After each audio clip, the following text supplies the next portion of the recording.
a very nostalgic person, and some of my favorite childhood memories are going to the arcade with my family.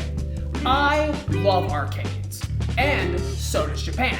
And because of this love of arcades, there are a ton of anime and manga that feature them. Just like the manga we are going to be discussing today, which is simply titled The Girl in the Arcade. Now, because it's me, this isn't just some simple manga about an arcade. Oh no.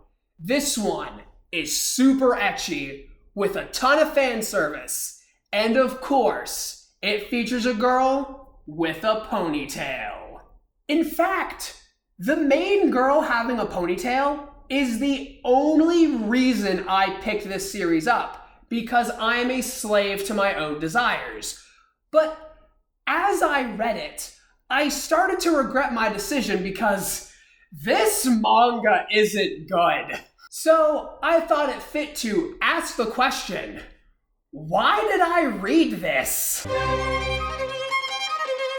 Game Center no Kanojo, or The Girl in the Arcade in English, was written by Okusho and illustrated by Megumi. The series was serialized in Shonen Ace Plus from July 2019 to March 2022.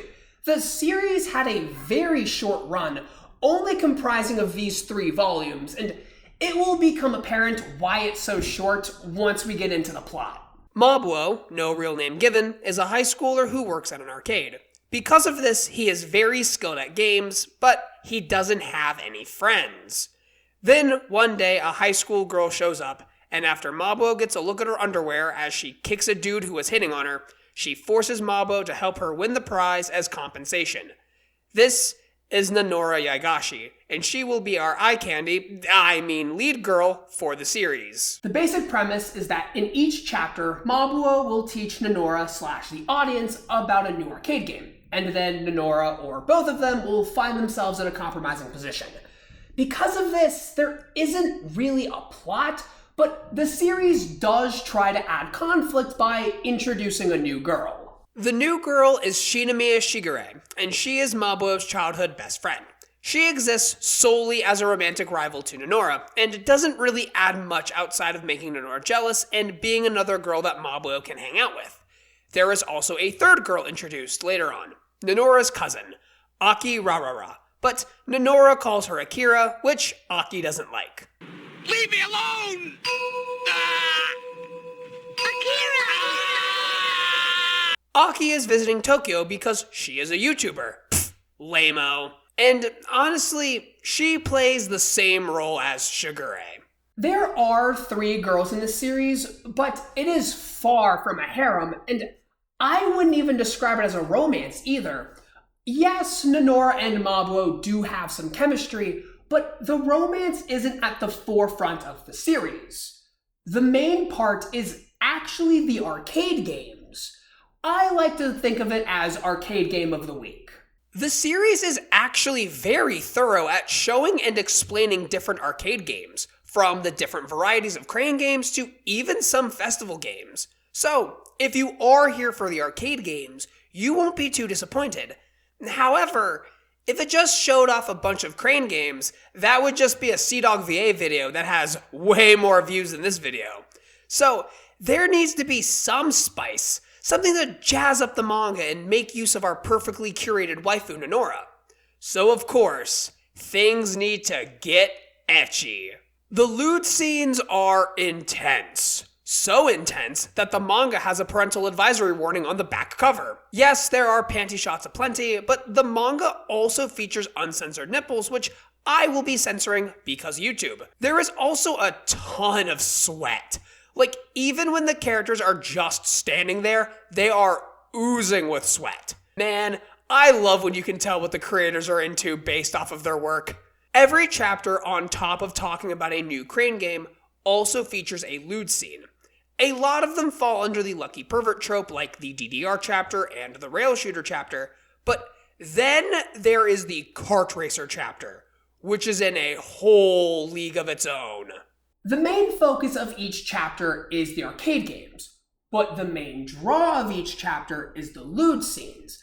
This is done to keep things from getting too boring, but I actually think this is done to the detriment of the series, especially because there isn't a lot of emphasis put on the romance between Nonora and Mabuo. Balancing ecchi scenes and plot is doable, which is proven by Food Wars. In Food Wars, the cooking is the main thing, and the moments where everybody gets naked is a minor part that supplements the cooking skills of the characters. Unlike in this manga, where the lewd scenes feel like they're trying to carry the story, but aren't actually providing anything outside of fan service.